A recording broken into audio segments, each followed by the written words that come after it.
Hello everyone, it's Missladypetal here, and I was inspired by Helen McCoy that asked me if I would do another vlog because she missed hearing my voice. So this is for you, Helen, and everybody else who follows me on YouTube. And you might notice that I haven't actually put so much stuff up on my channel lately, and that is for a big number of reasons, but part of it you can see some of the work behind me. Hang on, I'll move out of the way, it's this way. So I've got those twig collage projects in the background there that I've been working on,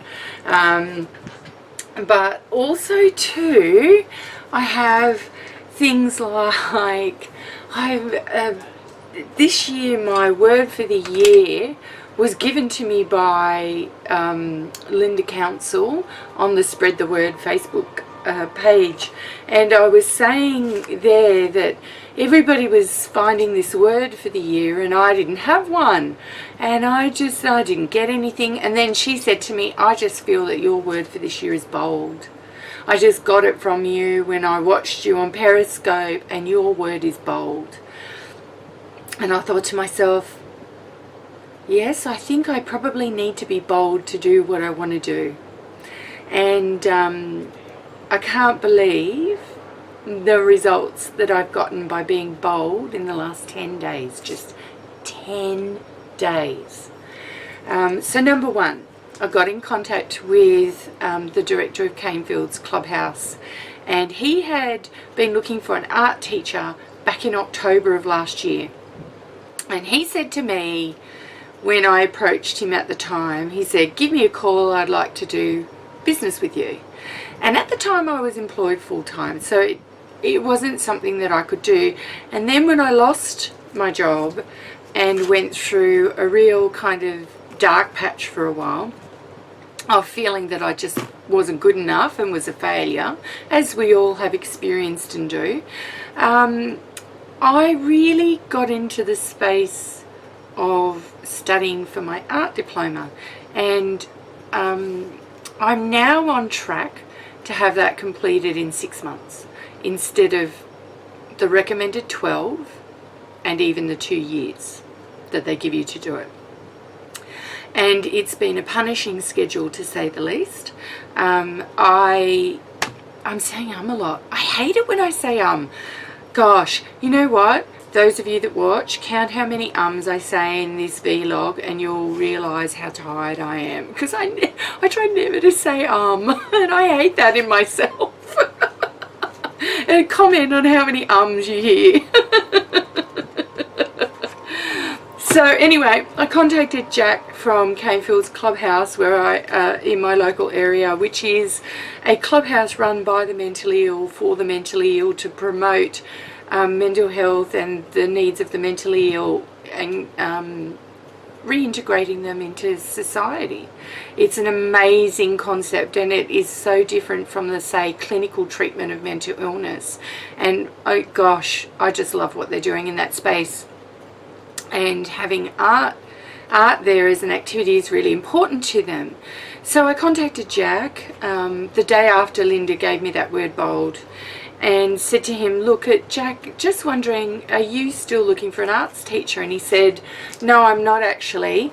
And I went, oh, my heart sank. And then he said, I've been waiting for you. And I just, oh.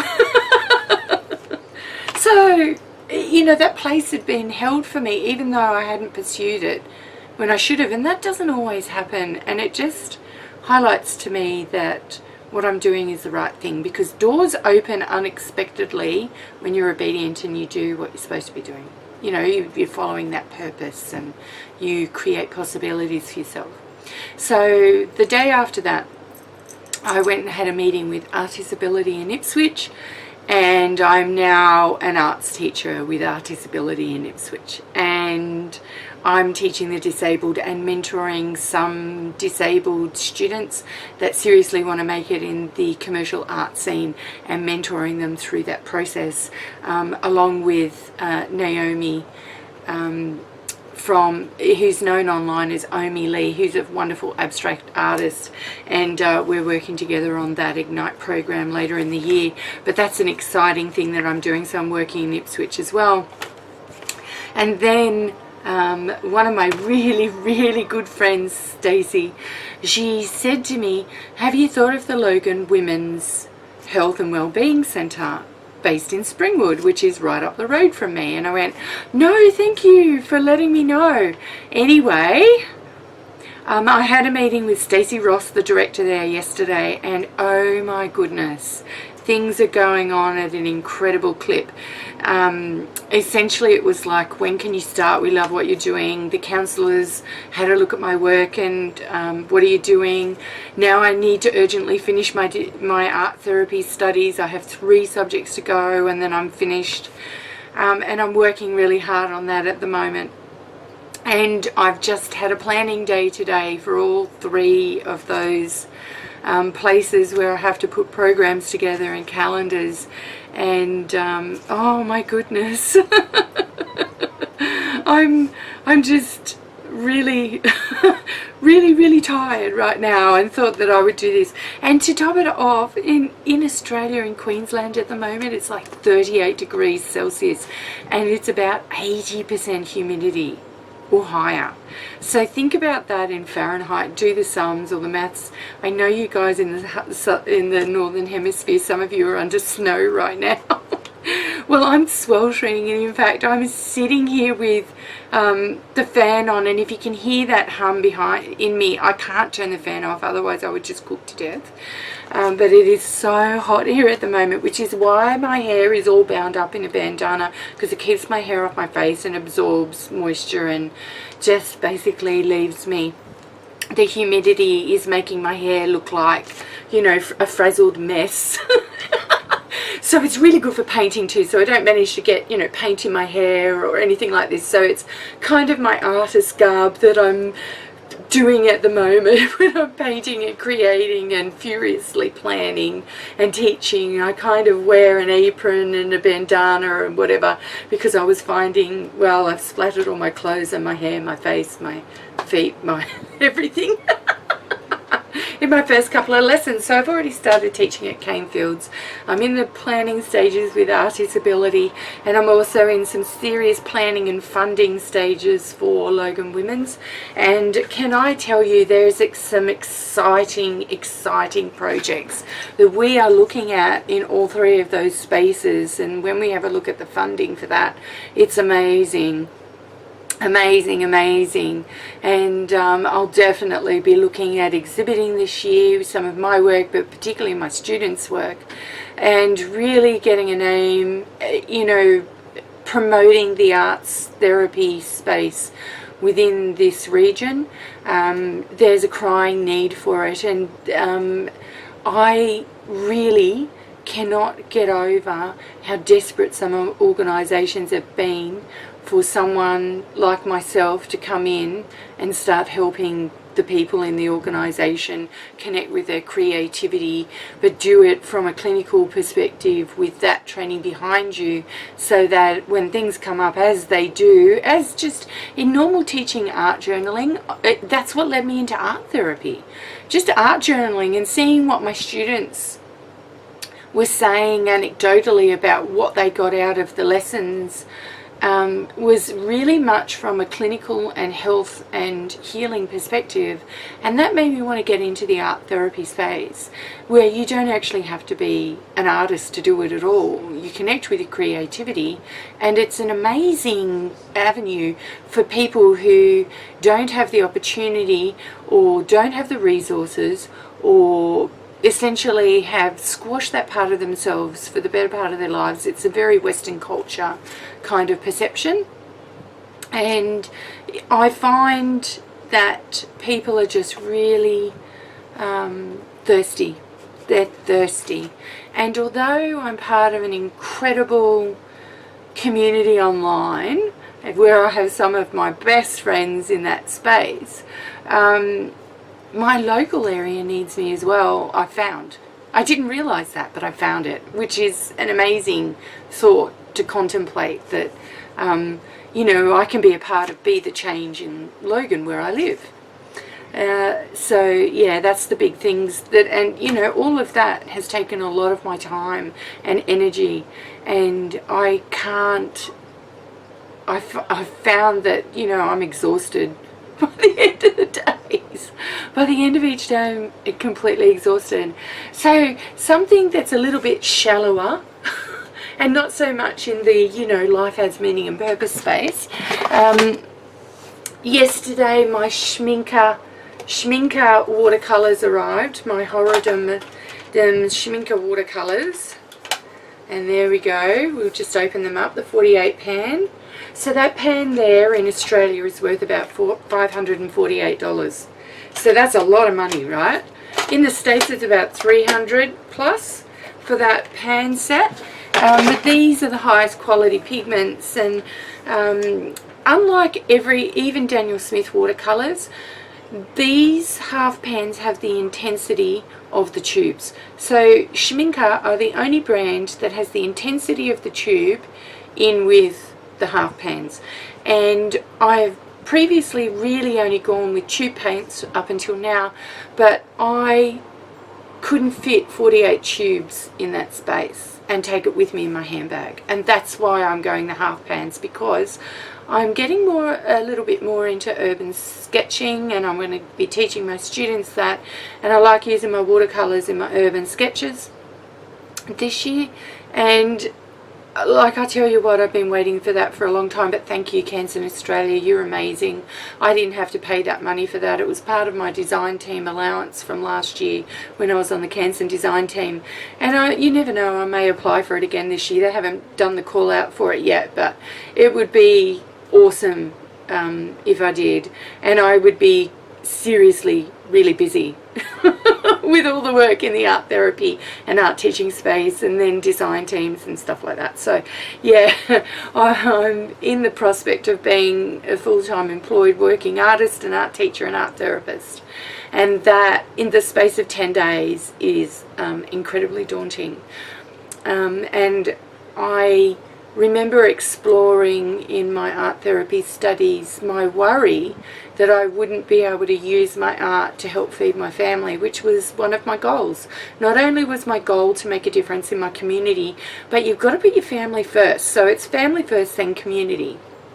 And for me, working in the community was a huge goal of mine, and I did a huge personality assessment where it was like almost 300 questions after I lost my job at the end of last year, and what came out of that was that I was incredibly community focused, and so much so community focused that I should be working within that sector, which is why I've pursued the art therapy and arts teaching within organisations that are there to promote women's health and well-being and mental health and disability spaces. So all of that is right up my alley with my passion for giving something back to my community, and not just being selfish with my art, which I think once you work on your art for a long time, and it can become such a solitary pursuit that it can become quite a selfish thing, and I found myself falling into that trap a lot.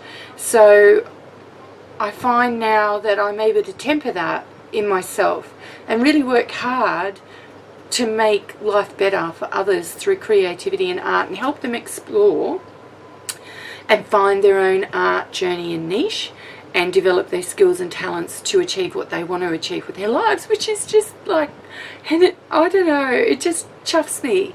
It's an amazing thought, and I'm very grateful and thankful for my Lord, who just told me, you know, like, I've been in 3 years of transition, and this is the third year. This 2016 is the third year, but I think God's fast tracking me, because I feel like I've hit the ground running, and all I need to do now is just find that space where I'm earning what I'm worth as an artist, an art teacher, an educator, an art therapist, and then being able to balance that with doing what I love, which is creating, and then having my family and my church and all the other things that I do and my friends all there in a mix and it all working well. So that's my challenge for this year. And you know, I've been warned by someone, you could be completely enveloped by this whole thing, and you know, you've got commitments at church with singing, and I do, and I'm on the creative design team for some big events that are occurring in my church, and that is a really big thing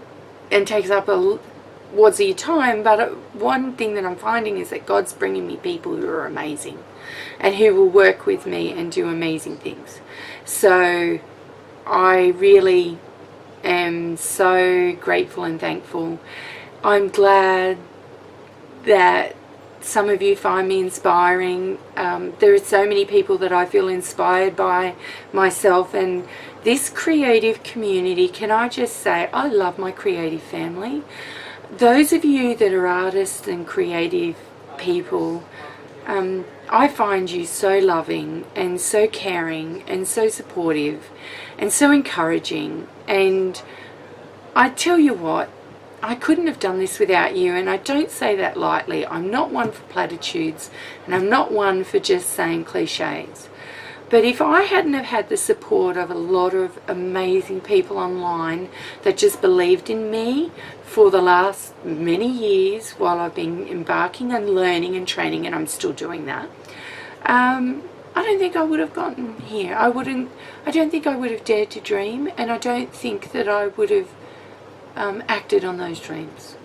And so I just want to say thank you to all of you. You're amazing, and I will try and do these vlogs when I can, but you know, if I'm working full time and creating all day, I will look like a hag when I come home covered in paint and looking like this with my paint.